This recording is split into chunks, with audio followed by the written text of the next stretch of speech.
Hello and welcome back to the BWN podcast. Today it is the start of a brand new season, and it's been a fair long while since the last time I saw you guys, at least in this format. We had season 1, obviously, which I know a lot of you know if you were tracking socials, was a week-to-week sort of thing for 15 episodes, all the way from the 10th of January through to the 25th of April, I believe it was, or the 18th, whenever it finished. But no, it went all the way through the late winter and the early spring, and now we're here again with season 2, except this time we've massively pre-recorded them sort of a long time in advance. So we're now currently in around, we're recording this season in around June time, 2025, and you won't be seeing this until October. Today, if my maths is correct, you're seeing this on the 10th of October 2025. So yeah, we're pre-recording this season a fair while in advance. But no, it's going to be just as fun. The format doesn't really change. It's going to be exactly as it was. We're just doing it ahead of time. But no, I hope everyone's doing alright at home once again. It's been a while since I've said that on this pod, but no, we're back at it once again. But this time, this season will only be 10 weeks. It won't be going on forever, like the last one seemed to be almost in the way that system was set up. But no, we will have a pre-recorded 10-episode second season. But today is episode 1, and fresh off of Radio Blue a few months ago, we have ourselves Mr. Cayden Highley. How are you doing? Hello, Matthew. I'm good. How are you? I'm alright. I'm going to say it feels weird doing this again. We're also doing this out of sequence, so I've already done 6 of these. So this is not the first episode of this season we're recording, but this will be the first. But no, I'm good. I'm good today. Obviously, you are incredibly busy right now, as I gather. Yeah. So essentially, I'm Cayden, and I do a lot of stuff for Spark Radio here at Sunderland.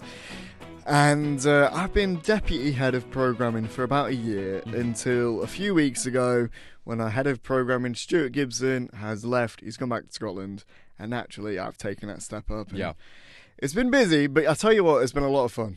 Is it kind of a thing where you're seeing a lot of work that's happening on like the other side of the wall, like you know what he does in that role, but now that you've actually taken it on, whoa. Does it weigh you down, or is it quite liberating? It's a bit of both, to be fair. I think the main thing about it is almost that imposter syndrome where you're like, oh, hang on a minute, I'm now like kind of an actual boss. I'm like a management manager, and it's like, whoa, I don't want to boss anyone around or anything. So it feels weird. It's getting used to that. But to be honest, it's just been like a fair bit of fun. It's been getting stuff ready for summer. Obviously, we've had a lot of people heading home and whatnot, so there's been a lot of change there, and we've been trying to bring in some new people over summer and whatnot, so there's been a fair bit to do, I won't lie. I think the hardest point was definitely end of May-ish. I had like 5 assignments due in for uni in 1 week, and I had to set something up for like a big playoff final that was happening, obviously, so oh yes, of course.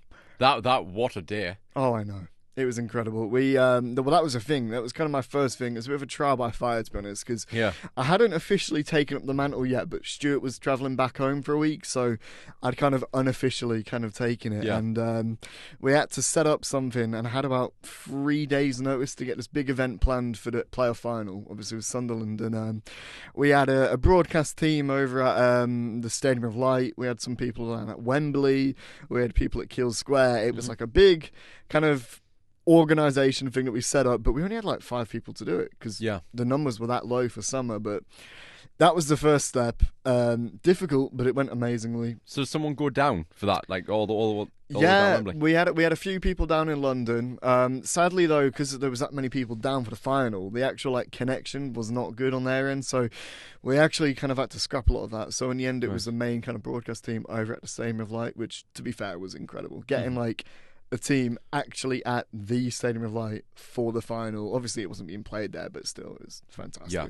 So it's because I did notice something. I think it was on social. There was something to do with a tent. Was that in Kiel Square that I saw? Yeah. So that was for City Runs. That was, I believe, about maybe 2 or 3 weeks before that. And, right. Okay. Sorry. That was with all the big marathons going on and whatnot. So fortunately, I didn't have to set that one up. That was done by the lovely Ben Moore, who I think's been on before. Oh yes.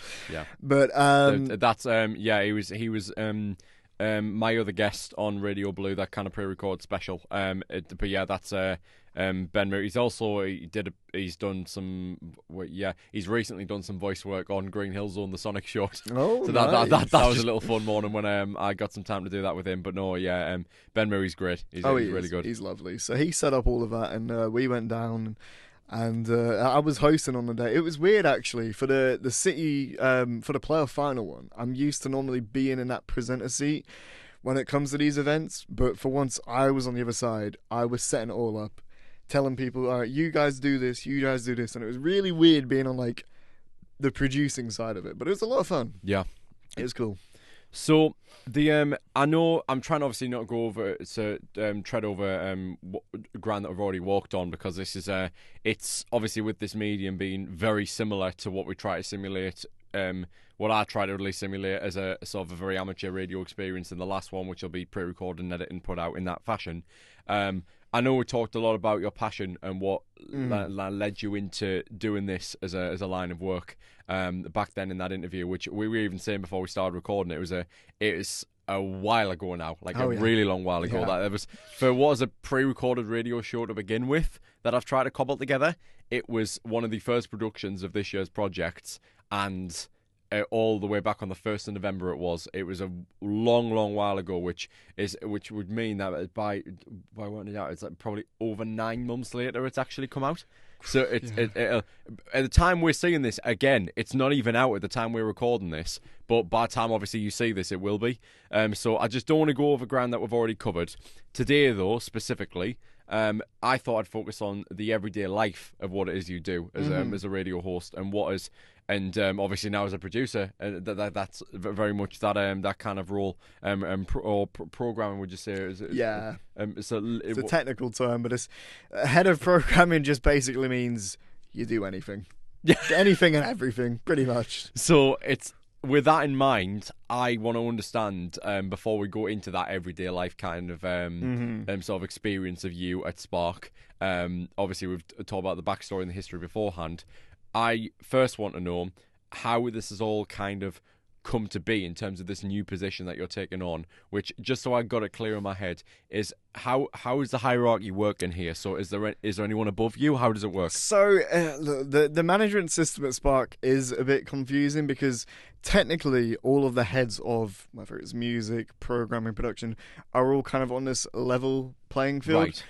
But the way it actually turns out more is those other heads kind of then go to the head of programming, who then goes up to the staff members. So we have 3 kind of staff members here who are officially paid, who are like ahead of everyone. Yeah. And then before that, it kind of goes down to me and then down to everyone else.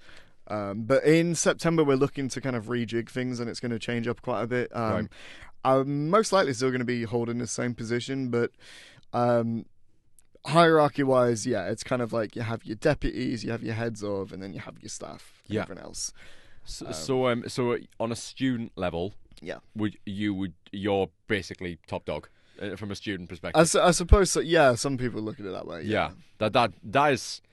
I was saying this. This was my first reaction when I found out that news to you privately. That is fiercely exciting. The fact how you've turned that around in. We're now recording this at in the dying embers of second year. Yeah, that is insanity. I don't know how you've done that. Thank you. Well, yeah, no, to be honest, it's been a bit weird for me as well, because I was thinking about it. I was saying to my friends the other day, like, I've only been at the station a year and a half, and when I joined, I knew nothing about radio. It was simply, I think, just about passion. When you're doing a volunteering role at a station, as much as you can have people trying to motivate you, it's very much self-governing. You have to make yourself do these things, even if like you're having a tough time where you don't want to do it, you have to do it. Mm-hmm. And it was kind of, I remember I turned up, and to be honest, the main reason why I went to Sunderland University was for Spark. Mm-hmm. So I told that to the compliance manager when I joined. I was like, I've joined here for Spark. I've heard it's the best in the country for this kind of stuff. I want to be here. Yeah. And it was just kind of a thing of like just putting in my effort.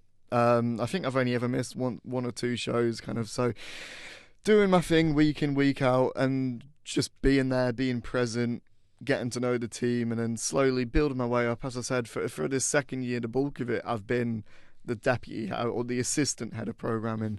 So it was quite a natural step up in that way, but it's just odd, to be honest, Yeah. to think that in my head I feel like, I've really not been here that long, and now I'm the top of this stuff, and it's like, what on earth? But I suppose in a way, when you have such a tunnel vision towards it, as you've said, where you even said this, I'm positive in the previous interview when you said this, where you've come here specifically for that.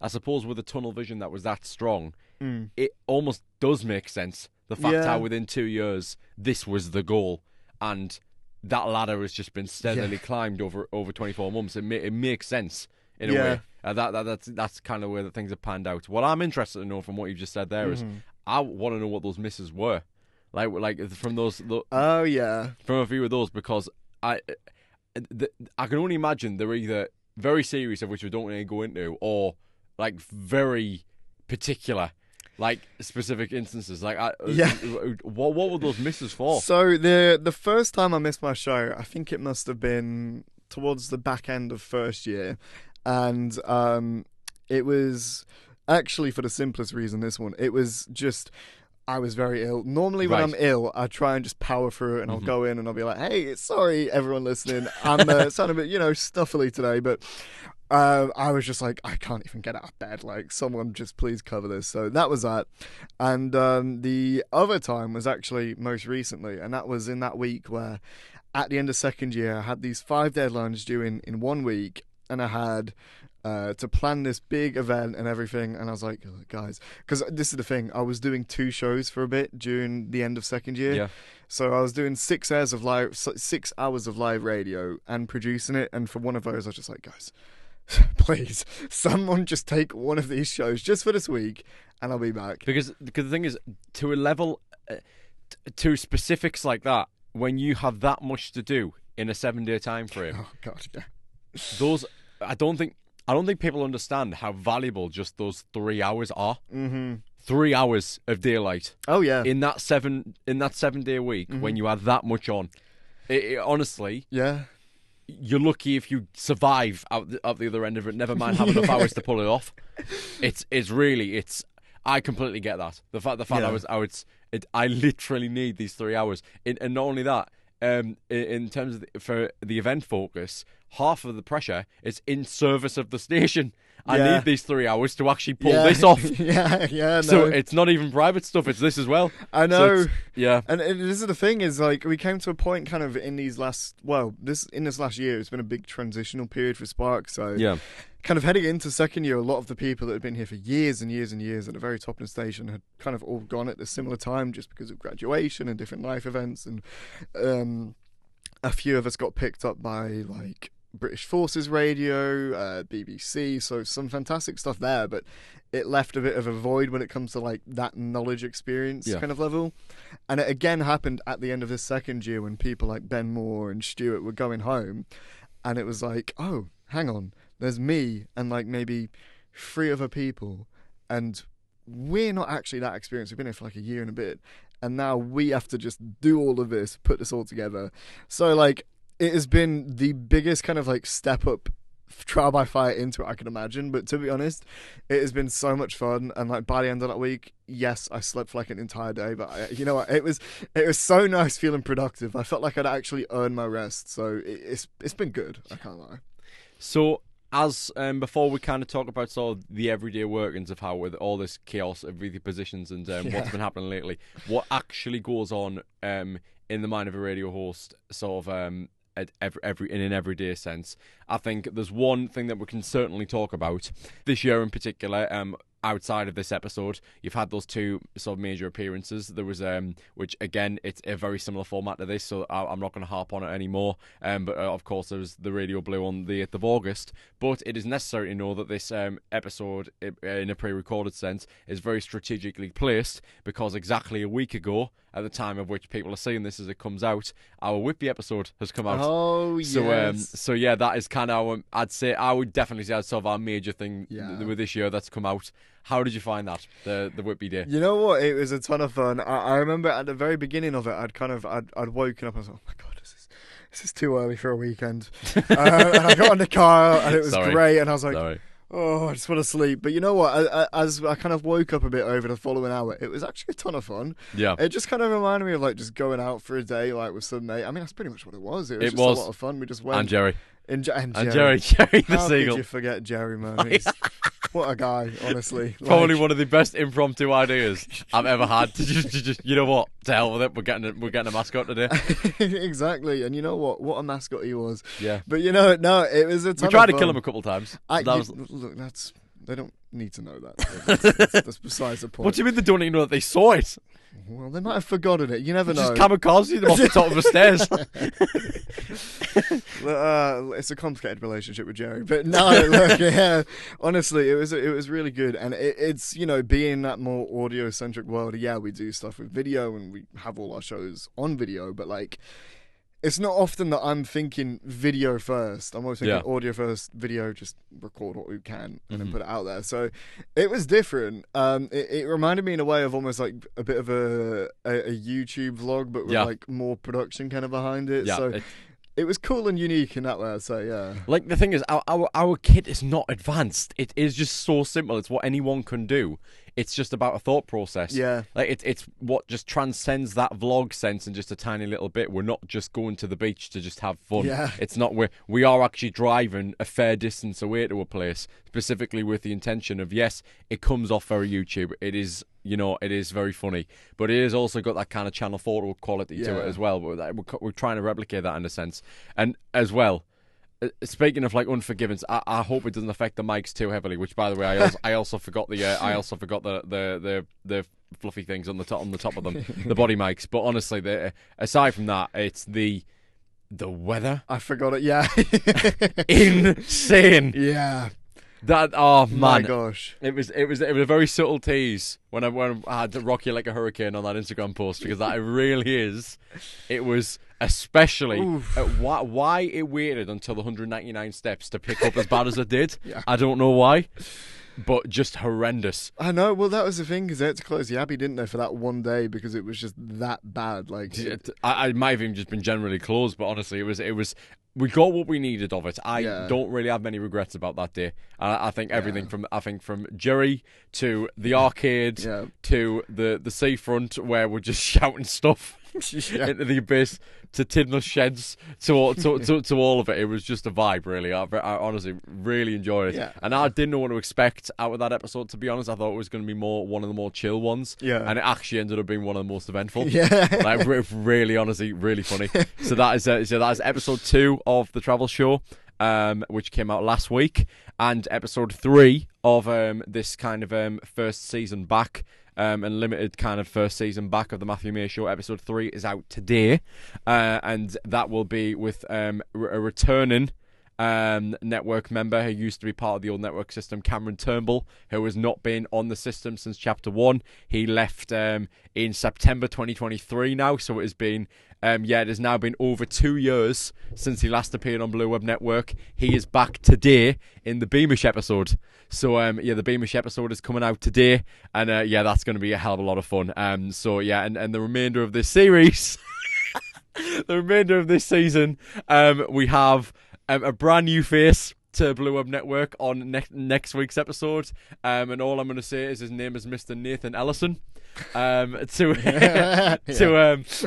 someone who you guys don't know, but I've been trying to get him on this network for what seems like 1,000 years, and he will actually be episode 2 of this podcast up next week, and I've already recorded the episode. So we recorded it yesterday in real time, and it will be out next week. So that's kind of the way things are shaping up with that. And the finale of the travel show will be also 2 weeks from today with York, with another returning network member, but I'll save that for now. But no, that's kind of the way things are. But that's kind of our involvement with stuff this year. Everything that, at least on camera, that you are contributing, it is very valued, because obviously them skills from radio, they do adapt over it in many different ways, I would say, and it's great, honestly, what you bring to it. It was a really chill, vibey episode, and it's definitely one of the highlights of the year in my mind. But the only thing that needs to be improved is we do need to get Jerry or Janine. We need to get him a girlfriend. It has to happen. Maybe season 2. Maybe season 2. Can't wait already. Yeah, we'll figure it out. We'll have him a stag do. We'll give him a stag do. That's where things are with the network with me and Cayden currently. So back to what we were saying with everyday life under Spark.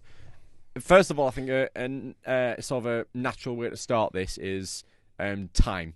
Now, time, as we've said there, with those extra 3 hours is very valuable, I imagine. And everything's based on time slots and how long a show has to be. Where does the day start for you?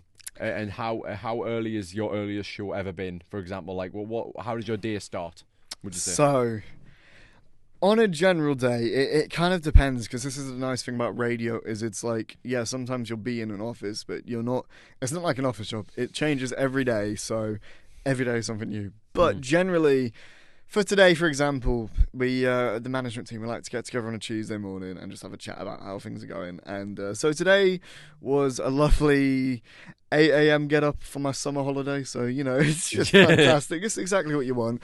And to be honest, it can go on until whenever. It's one of those things where, like, as soon as I leave the building and I go home, my work isn't done. Like, I'm constantly kind of doing something or other. But a bit back when it comes to like doing shows, fortunately for me, because I'm not a very early bird person. I'm on a home time show at the moment, so I'd have to get up too early. But when I do, and when it's busy, and last year, for example, I had to get up at least 6 in the morning for my breakfast show, because it was started at 8, and we'd always like to get in an hour early. So yeah, busy times. And as you were saying, those 3 hours, it's a lot. It does a lot more than you could think. I honestly think if I'd done that extra show, I'm actually honestly not sure I'd have been able to get everything done exactly as well as I wanted it to, because as much as you've got the 3 hours of being on air, you've also got the production time, and it probably takes me now about 3 hours to prep a 3-hour show, so we're looking at about 6 hours there, which to be honest was an absolute lifesaver. So you know what, you're not wrong though. It is weird. I hadn't thought about it that way. The way that my kind of day-to-day life now is so focused around time specifically, and this happens at this time, and this happens at this time. This person's meant to be doing this. Like, it's a lot, but it's fun. It's a lot of fun. I think it comes down to kind of work methods as well, in the sense of I would very much appreciate the life that you have, simply because of how structured it is around time. I think with a lot of kind of sort of nebulous floating in the wind when things get done, I don't really like to do it that way. I like things that are structured. I would love to have a system where you clock off at a certain point, as in, even if it's incredibly late, it's like a cut off, and everything's structured by hours and time. But I do also appreciate what else you're saying, because I do feel this massively in the same way as you do, in the sense of I don't think it ever stops. I think it's in a way it's because the thing is, if and again I know there's nuances to this, and I know there's certain things that are easier and harder about both sides of the coin with us too, but it's at the end of the day, we're playing to an audience, and mine's pre-recorded, yours is live, and it's all content creation that needs planning, dedication, and thinking about how it's going to reach an audience. What would they like to see? There's probably a lot of different and things that you consider, whether it be sort of it's what works and what doesn't, and learning from past mistakes probably, and thinking about, okay, well, what shows. I mean, is there a way? Do you guys track? I suppose you track how many people listen at certain times, like to different shows, I'd say. Yeah. This is the thing, because fortunately we're on a lot of platforms. So we've got our app, we've got our website, and we're even on like Alexa and stuff. So the digital stuff is really easy to track, because we just get the numbers. It's like the people listening in a car that isn't, because like it's on FM, and in order to like find out how many people are tuning in the car, we'd have to spend like thousands of pounds on a big survey all across the city. But yeah, so I think we kind of keep track of a lot of things. So we like to keep track of the hours every week, because this is the thing, because we are on the actual air, we're Ofcom regulated, so there's a lot of stuff that we have to comply to and whatnot, and rules that we have to adhere to. So it is kind of that role of like, as much as it is like creation and all of that stuff, it's also, all right, nitty gritty stuff. Who's been on this week? How many hours have we got? Have people missed anything? What's always the hardest thing is if someone needs cover for their show, if they're ill or something, and you don't find out until pretty late on, and then you're like, oh no, we've got a 3-hour slot today, and we need someone to cover it right now. And if I don't get anyone, I'm just going to have to drop everything I've got planned today and just head in there and do the show. So it's like, it can be stressful at times, but it's rewarding and it's quite nice for me because I like to be organised with this kind of stuff. So like something like just looking at a spreadsheet, as mundane as it sounds, sometimes I'm like, I actually really like this, So it's like, it's cool doing both sides of it. I can't lie. Do you... Are you very orderly in that way with your hours? So when an emergency like that should come up, does that mentally throw you? Because I know it would for me. If an instance like that came up so late that you had to just drop everything, I'd feel like I'd been thrown into cold water. It would really.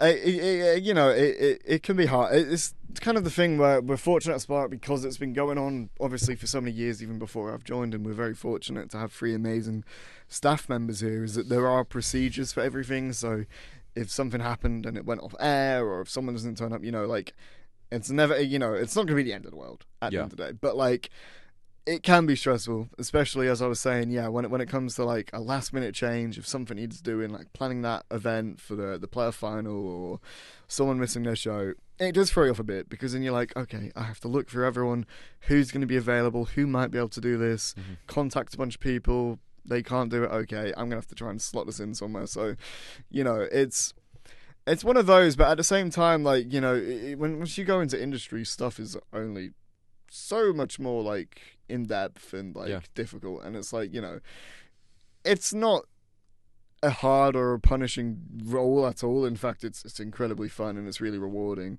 But like, when you're also doing a full-time degree at the same time, and like it's, it can be, it's more of like a balance now, because I think it's trying to, you have to be very organized, you have to know what you're doing when you're doing it, and kind of be like, okay, today I'm going to do uni work, and then after here I'm going to do my Spark stuff, and it's all that kind of like juggling 15 different things at once kind of thing, but it's still good.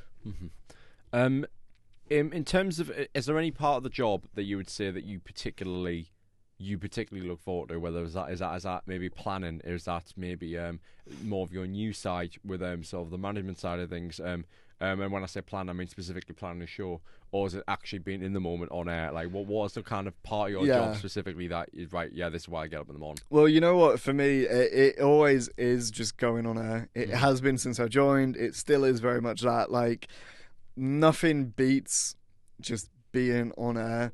And when I first joined, I remember being absolutely terrified every day. And if my producer wasn't in, and I was like, oh my God, I'm going in and I'm doing a show all on my own, and it's terrifying. And now it's like, even though it's not as scary because I can go in and talk into the mic and it's like, oh, it's fine. But like, it still has that kind of buzz to it that nothing else kind of gives. It's just such a special thing, just knowing that you can just go on, talk, and you're talking to a whole city full of people. And it's like, it's just incredible. So for me, it will always be the presenting.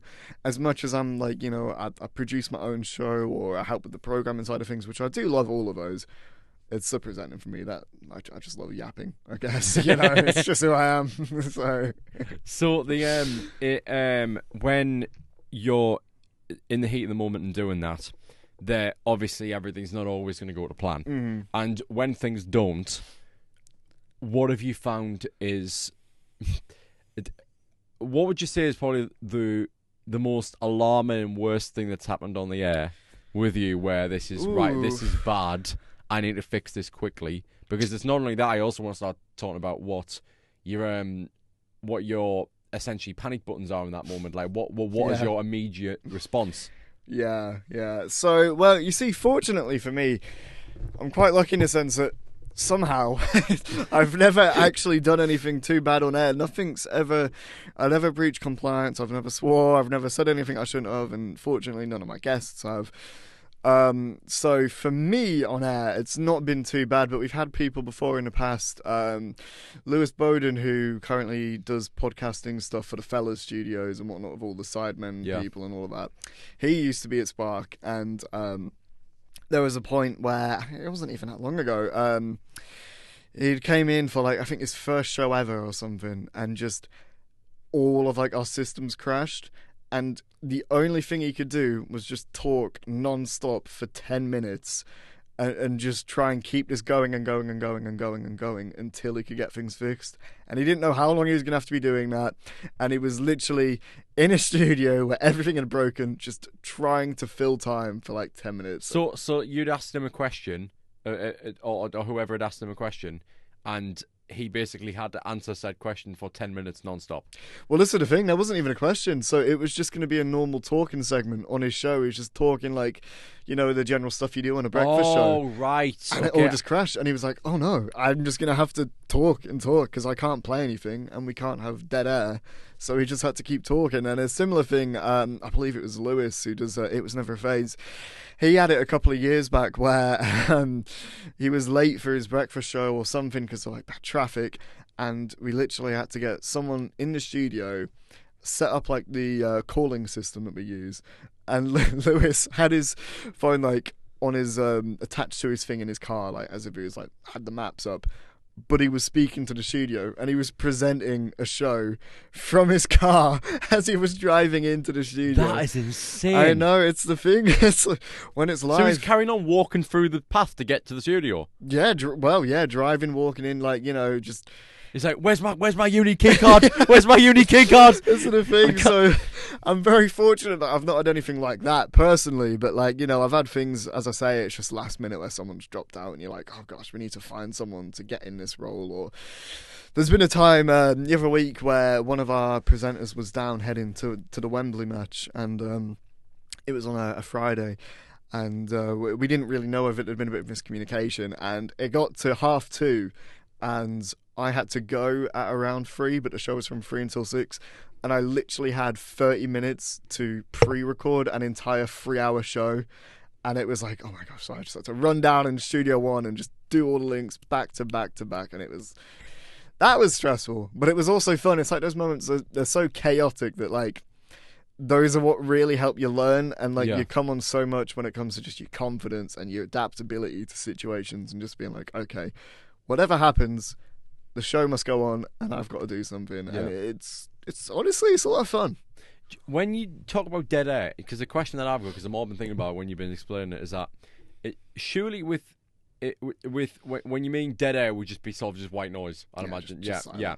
Is how would there not be an instance where if that was to happen, there could be no song that could fill in that? Like, or what are the regulations around what music can be used? Yeah, that's all. So essentially, dead air's never really meant to happen. We kind of have a system in place where if it's been silent for so long, like however many seconds, the backup system will kick in and it'll just go, okay, whatever, we're just chucking out songs. Here's our backup playlist.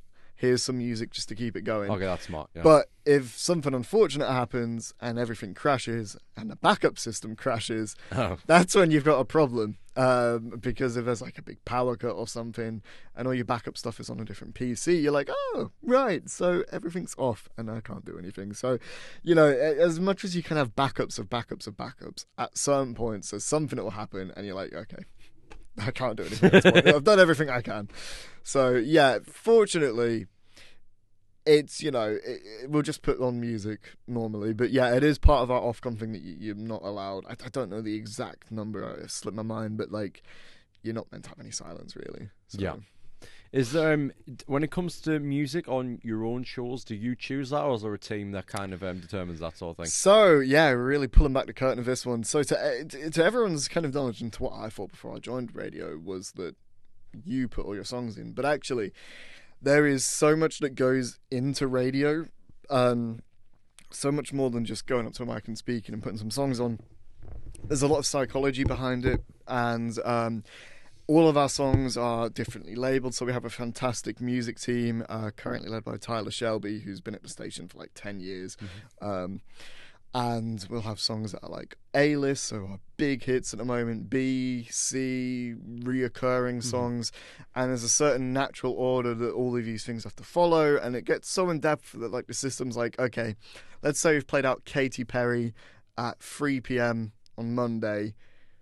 2 weeks' time, on a Friday at 3 p.m, we don't want to play any Katy Perry because people get in routines.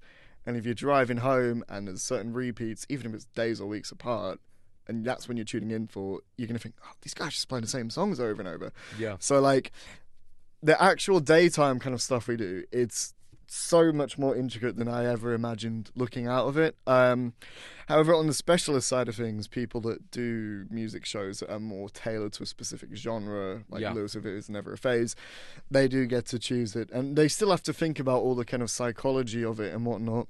But they get more freedom kind of in like, I'm going to play this. Because they're the masters of it. They're the specialists of their show. And I imagine from a program standpoint, that is a lot more straightforward and a bit more light in the sense of, right, okay, that's straightforward, that's specialist in a particular area, that's a non-complicated, right, okay, what 3 hours it would be on probably on average? Well, how long are shows? Specialist ones tend to be 1 hour, and some of them go on for about 2, and our very longest is 3. So there's a massive variety in all different types of shows. Are there any songs? Because I'm thinking of the hosts here, how long they've got to sit in that chair. Are there any songs that are usually longer than? Sorry, shows that are longer than 3? No. We, apart from when we do an outside broadcast, like we did for City Runs, for example, or other things like we've done Freshers, where we'll be outside somewhere and we'll have someone back in the studio operating a desk. And I mean, I can't think of the longest one we've done, but those can go on for like hours, like 5 or 6 hours, sometimes longer, and you have to kind of rotate people and rotate teams around. But generally, a normal show, daytime show, as long as you can get, is about 3 hours. Yeah. Is in all your kind of history with Spark, for as short as it is, I can't believe we're saying this, as if you've been in it for over a decade. For as short as that history is, have you had a favourite show? Like one moment where you thought, right, okay, this is my best. That if you had to stop tomorrow and you had no say in it, you would say, this is the show, that this is where I'm doing what I always wanted to do. This is the one. You know what? That's a really good question.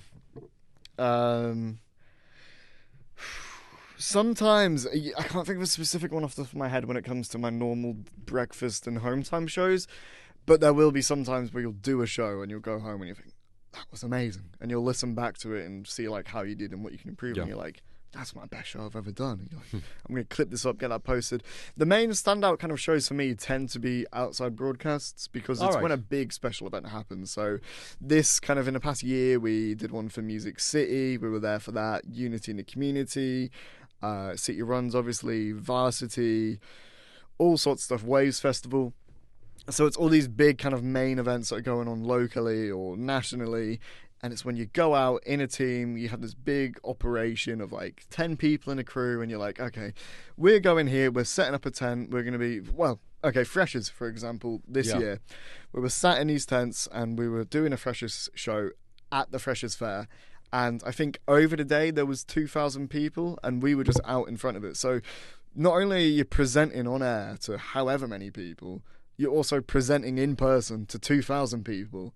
And it's like mind-boggling to wrap your head around. Do you find that moments of intense pressure like that actually flick a switch rather than stress, where a lot of people would feel potentially like more sort of proper die-hard studio hosts would feel really freaked out in that environment? Do you think those kind of moments of intensity almost level you up in a sense because you feel you have to mentally? Yeah, I mean, that's fair to a point. I mean, you know, I can relate to that quite a bit, because on the odd occasion where we might need to pre-record something or a segment or a show, I personally always, the thing I struggle with the most is I can do it all technically, but if I'm trying to pre-record something, trying to get that same energy, because even if it doesn't scare me that much anymore, like just the feeling you get from knowing you're live and this is happening, and any mess ups, they're going out, and you just have to do it. So when you're in a pre-recorded safe environment, and I say safe like Ofcom wise because you're in a studio and you can edit things, it's so much harder, I find, just to get that same kind of oomph, that same kind of vibe to it. And I don't know why, it is odd, but I would agree, you know, when you're doing something like that, you know, you'll think the night before a big event, you're like, God, how on earth am I going to do this? And you'll think, you know, there's no way. And then you'll just go out and you'll do it. And, you know, as long as you put your mind to it, honestly, you're golden. Mm-hmm. So, I think another thing that's quite important for radio hosts, other than what you said with shows, and we talked about music and the way sort of planning the things and that kind of thing, that kind of stuff. What do you typically like to do in terms of topics for shows, and I mean, suppose the way to go with this is like, do you want to talk about yours specifically? Whereas, do you have one or do you have more? Like, sort of your show. Do you have like a regular slot? Yeah, currently I'm doing Wednesday home time, although, to be honest, over these last couple of months with summer being around, I've been jumping all over the schedule. As I was saying, a few weeks ago I was doing 2 shows a week, and I was doing breakfast and home time, so I've been all over the place.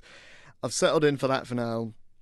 And when it comes to like topics, you know, there's certain things that we want to be doing because, again, we have to apply to Ofcom, and we are a student-led community station, and we're a local station, so you're always thinking with something, if you see a bit of news, and it might be like when, I don't know, there was a thing in the news a few weeks ago that Boris Johnson got attacked by an ostrich at a zoo or something, and something random like that. I didn't hear about that. Yeah, and you're always trying to think like, okay, how can I tie this back to Sunderland?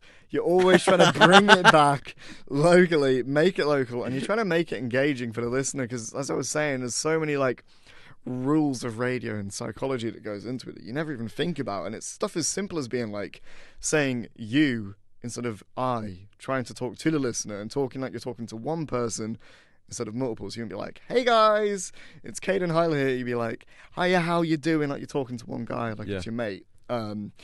So, you know, it's stuff like that. But again, for topics, you know, it's local stuff, it's funny stuff. It's just, for my show, how can I have fun? How can I make the listeners have fun? Yeah. That kind of stuff. How did you tie the ostrich thing back to Sunderland? You know what? I think it was something like... Well, you know what? I can remember. So, okay, there was a story I did a few months ago now, maybe getting on to a year. There was like this thing about there'd been alligator sightings in England. And people were like, what on earth is going on? And it turned out that it was a toy alligator in floodwater down south. And I had to bring this back, and I was like, God, could you imagine just seeing a crocodile, like, you know, at the Cooper Rose or something, or over by Tesco's and Mackey's on the roundabout, and I was saying, like, oh, you know, I bet we'd put him in a Sunderland shirt. We're saying, like, Highley lads and all this. And it's just kind of like, you got to be silly and fun with it, you know, like, it's just, you don't take it too seriously. Right. Speaking of false alarms like this, a little bit of a story. This is a bit of news. I don't know if you heard about this, right? Because again, these things happen quite often. For what it is, in a grand scheme of things, it's quite a tame incident, but it's just really funny. Mm-hmm. So, a family member was driving on the seafront home, and noticed there's a lot of commotion going on around Morrison's, you know, Stack Seaburn area. Yeah. Yeah. So what happened is there was a bunch of kids that were essentially going around doing a Nerf battle around Morrison's. Right. And just really causing a ruckus and going around.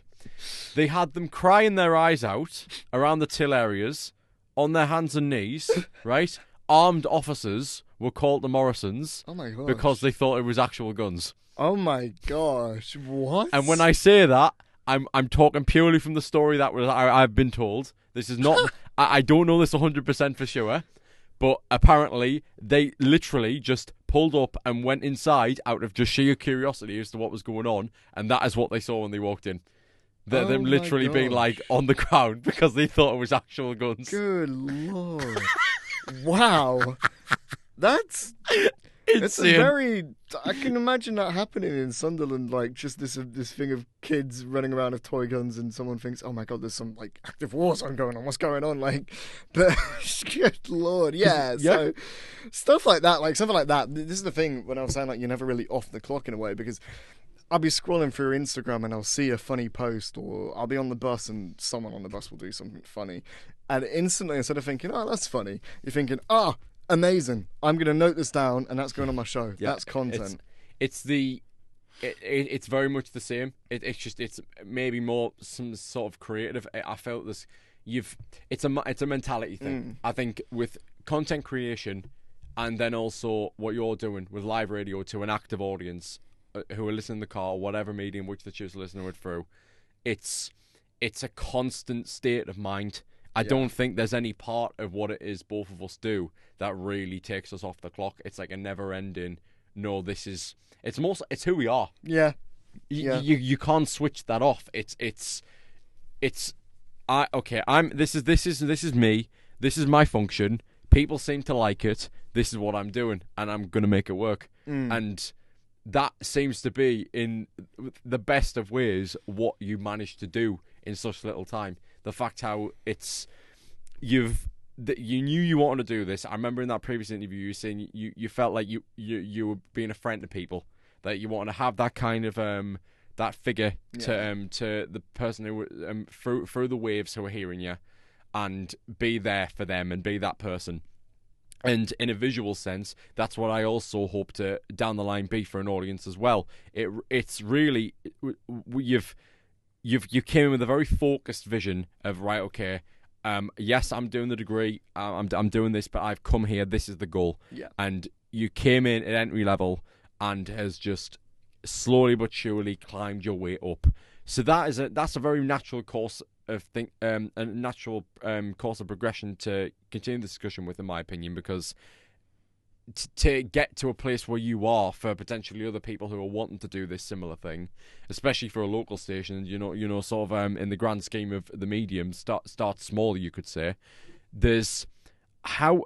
Where did it start? Because my assumption would be, well, it starts with the first show. But where does it begin? So do you have your show first? How does it start? So, well, funnily enough, as I was saying, we're bringing in some people for summer, and it's been my job to sort out that. So it really is, for the where it starts, I would say, is in a very technical sense of where it starts, is we bring you in for a chat and we just have a talk and we're like, what do you want to do? How can we help you do this? What kind of stuff, But it really starts kind of with your training, and you get to meet these wonderful people and this crew, and at first it can seem a bit like, oh my god, this is terrifying. All these people, and they're so professional and they know what they're doing, and I don't know anything. But then, like, over time, you build friendships, you build rapport, and like, it is a lot of good in that sense. And as you were saying, it is a very natural sense of progression. So, you start with your training. Then we'll have you coming and sitting on some shows. So I've got my friend James Hill. He's joining the station soon, and he's going to be shadowing. So he's going to be sitting in on my show starting this week onwards, just kind of seeing how things are, asking questions. And once he's got his compliance stuff sorted out, we'll bring him on and he'll start off and he'll do traffic and travel. Yeah. And he'll be like, this is what's going on the roads, this is what's happening on the metro today, blah, blah, blah.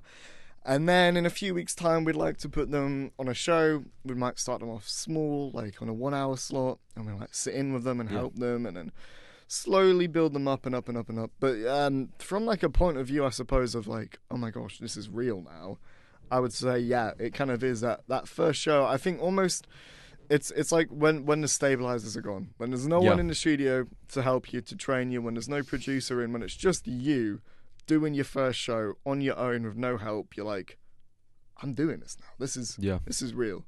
And it can be quite daunting to begin with, but it's one of those things, after a few months of doing it regularly, you'll be fine, honestly, and it'll feel like second nature. So obviously we now know that you have to adapt to a lot of different environments with what it is that you do, and there's a rhyme and a reason to everything. The structure is very much there. It's a very established station and everything like that.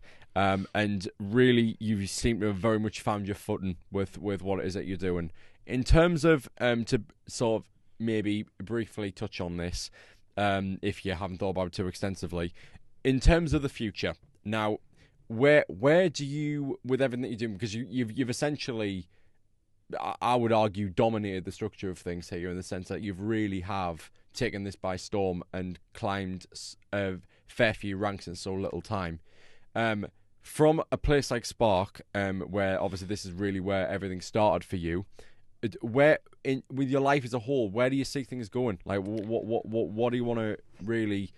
Because I to be honest, if you've done this in so little time, to me the sky's the limit with this sort of thing. I really do see you going very, very far with this. So I want to. I mean, it's not good for us, of course, because we're never going to be able to get you in a video. But no, I really can see you going far with this. So really, where's your mind at? And I don't mean abandoning Spark, abandoning Sunderland, abandoning home, and that sort of thing. That's not what this is about. I mean, there must be some roadmap for Mr. Cayden Highley. What's the plan? So, to be honest, it's a lot of kind of take it as it comes kind of thing. I mean, the end goal will always be, the pipe dream would be like, get me on a BBC, a Capital, a national radio station, a Heart, a Global, whatever it is, and just presenting like a breakfast show and waking up the country with silliness and fun, and like that will always be like the pinnacle.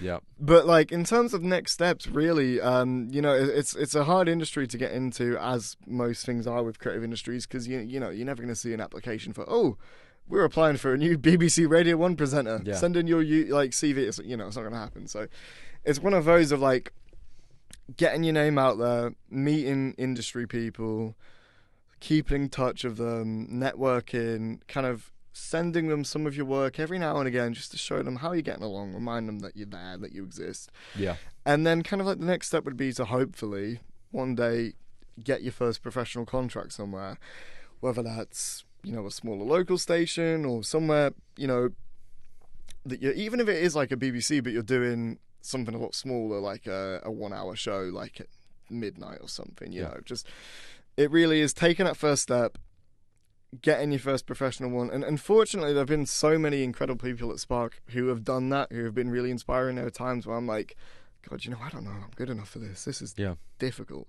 And then I think back and I think, oh, well, you know what? Chrissy Cameron, who was at Spark, he's now doing stuff for BBC Radio 1 Anthems. Tyler Shelby, who still is at Spark, is doing stuff for BBC Radio 1 Anthems. Bobby Bunker went on to do British Forces radio. Grace, who was kind of the person that took me when I started here, is now producing at Prison Radio.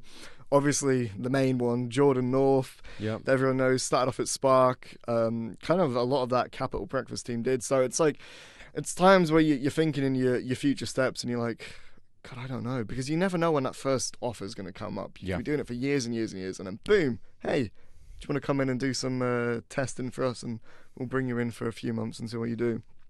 And then you just kind of look to these people that have walked the same path as you, whether it's a few years ago or a decade ago, whatever, and you think, you know what, they've done it. I'm going to keep pushing at this because I want to be like them, and I'm sure, you know, if I just stick to it, you can do it. As a penultimate point of discussion, I think that it kind of stems from what you've been saying there. What about networking? So you mentioned it a little bit there. Mm-hmm.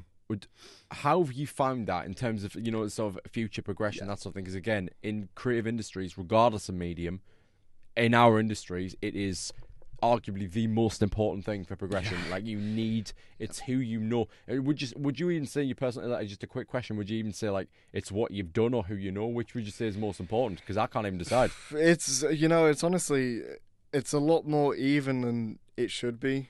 I think, you know, it shouldn't be who you know, and it's a shame that so much of the creative industry is like that, especially with movie and cinema and all of this stuff. You know, all of it really is kind of like, okay, do you know these people? And if not, how can you get to know them?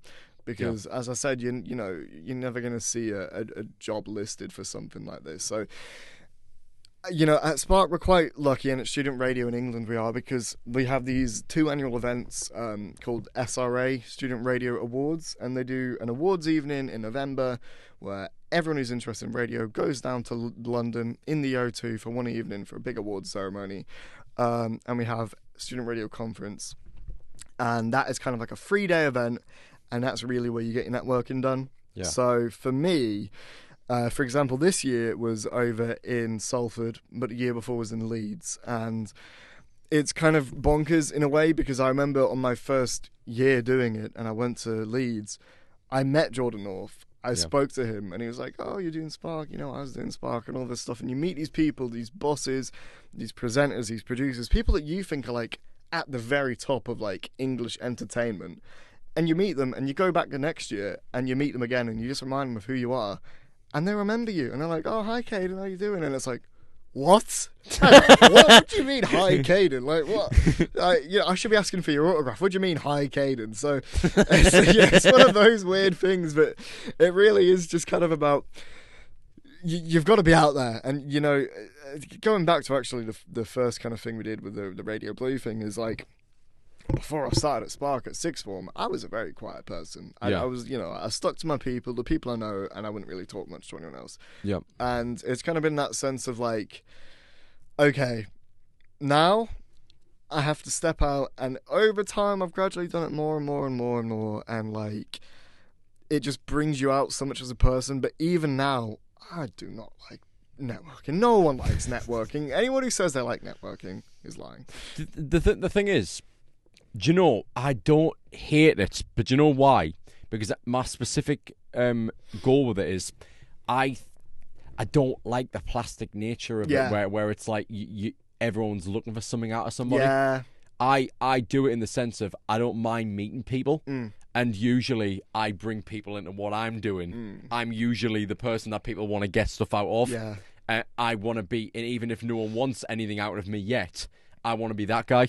I don't want to be the person who's essentially trying to fabricate a relationship with somebody and trying to be nice just for something. It feels really wrong. Yeah. I don't want to be that guy. No, I know what you mean. Yeah, I just want to be friendly. Like I'm sure you do when you meet, you know, fellow radio people around. And I know it really is that. It is that kind of thing, as you're saying. It's like, you don't want to feel fake. You don't want to feel plastic. Because I'm like, you know, I actually am genuinely interested in these people. I want to learn from them. I want to be the very best I can.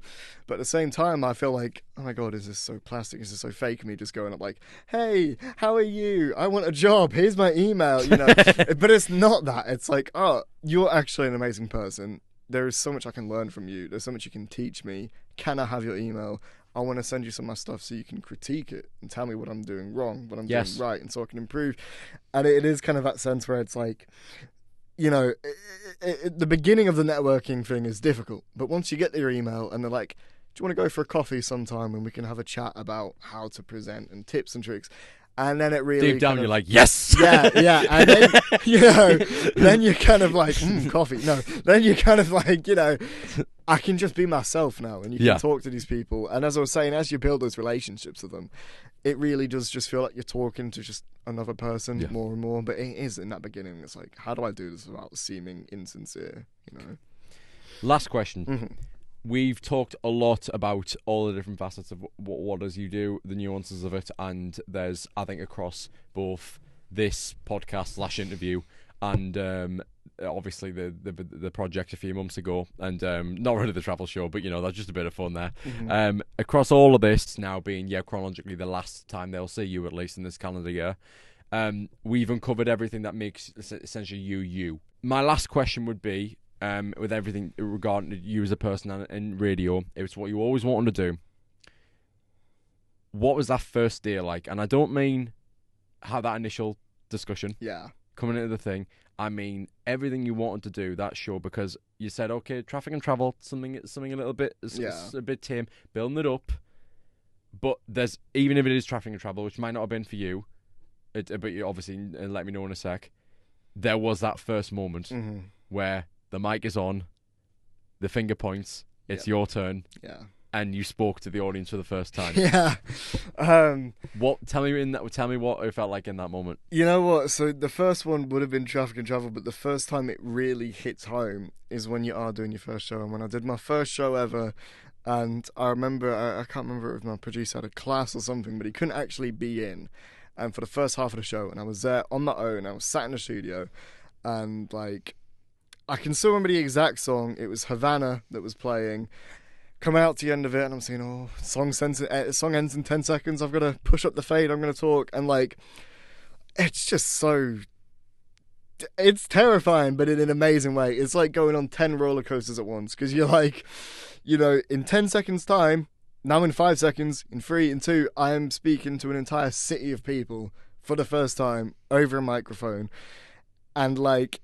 It's terrifying, and you do it, and then you're like, oh my God, I've just done it, and the song plays, and you're like, oh, you know, and in reality, you've just spoken to a mic, but it is so much more than that, you know, so it's, you know, it's one of those moments that never really leaves you, and whenever I hear that song come on the radio now, I'm like, oh, fun fact, you know, that's lovely. That was my first one, and I still have it saved on my phone, and I'm like, I listen back now, I'm like, oh, Jesus Christ, but like, you know, you never really experience anything like that again, I would say. It's terrifying, but incredible.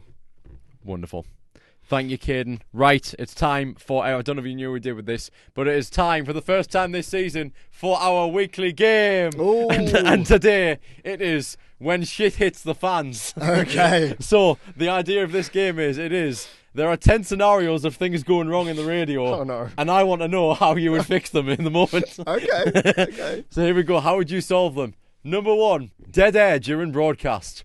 The host forgets to unmute the mic or a song ends abruptly, leading to awkward silence for several seconds or longer.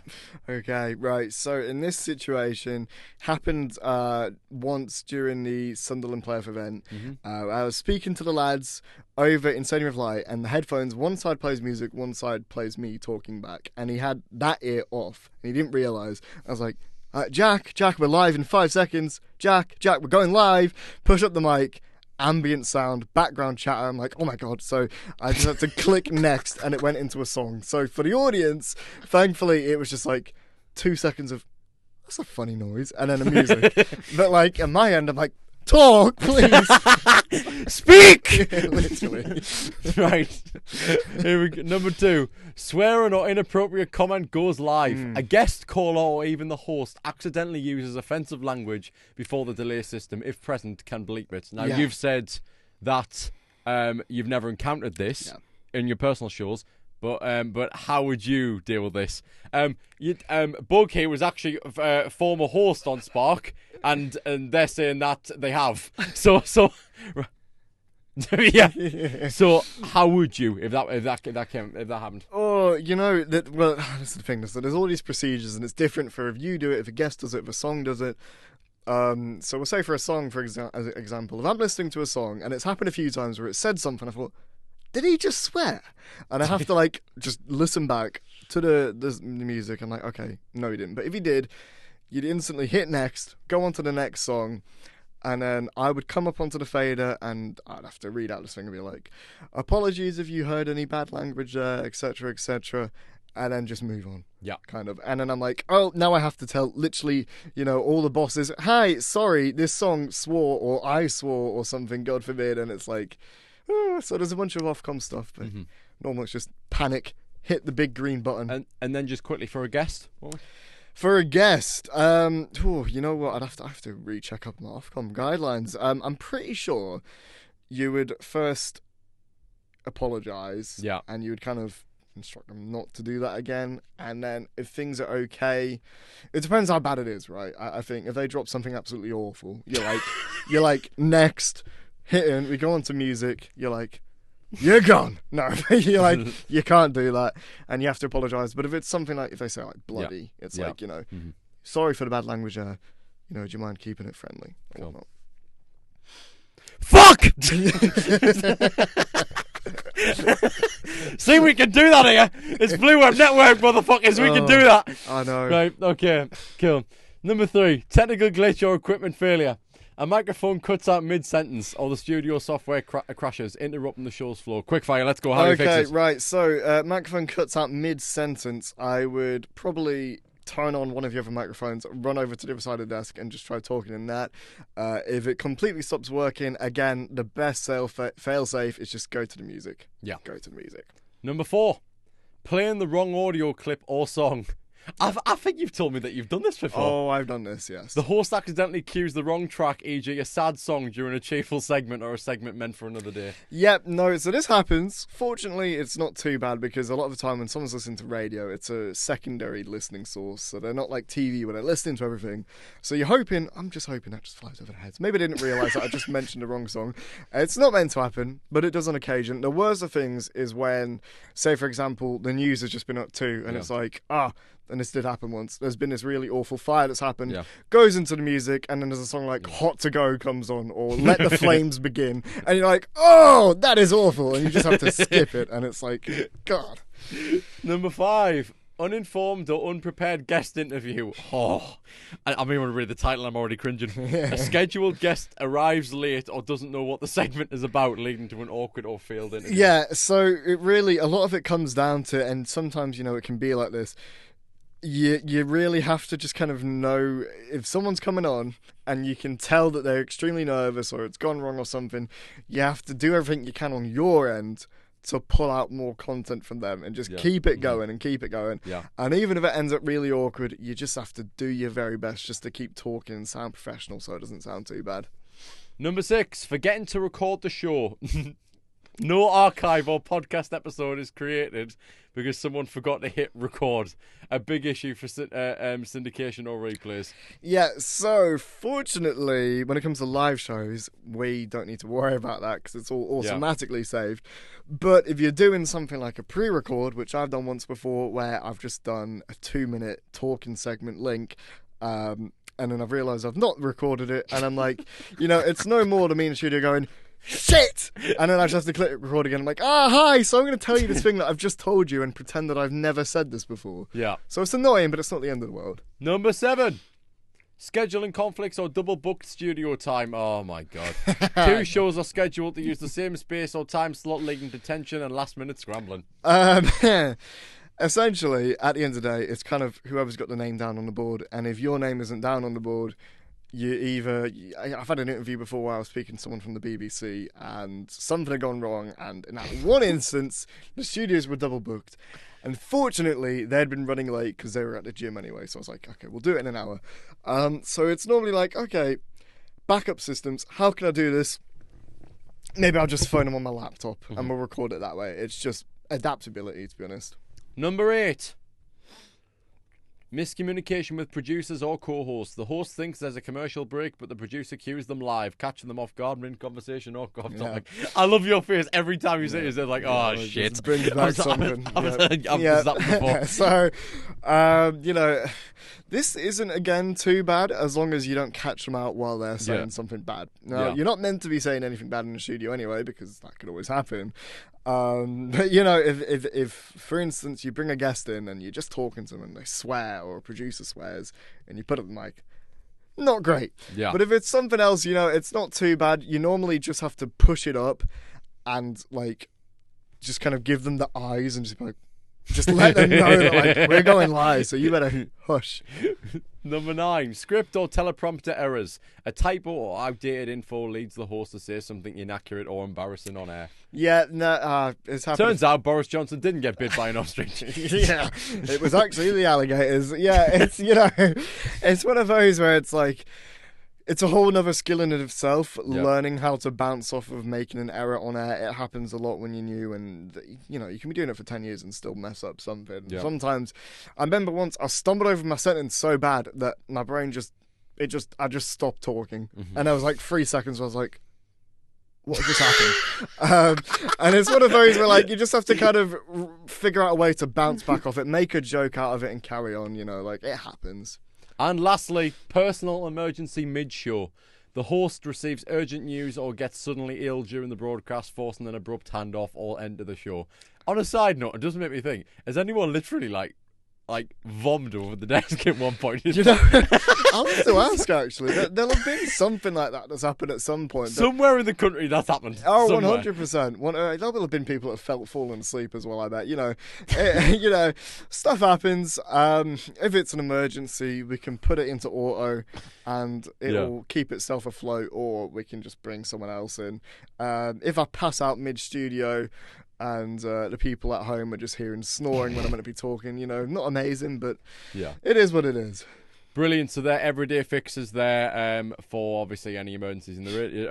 Every day. We hope it doesn't happen every day, but Finn, done. Right, that's it. Have you had fun today, Cayden? I have. It's been a lot of fun. It's been a long time since I've been on a podcast, about a year or two, so I've enjoyed it. Brilliant. That is just about it. And welcome back, guys, to the BWN podcast for season 2. We will see you next week for... I don't even know how to introduce this man. We will see you next week for Mr. Nathan Ellison. I can't wait for you all to finally meet him after all the time I've been trying to get him on the network. But yeah, that is it for today. We now know what the everyday life of radio host entails. Thank you, Cayden. And we'll see you all next time on the BWN podcast. From myself and Cayden, goodbye. Bye-bye. See you next week.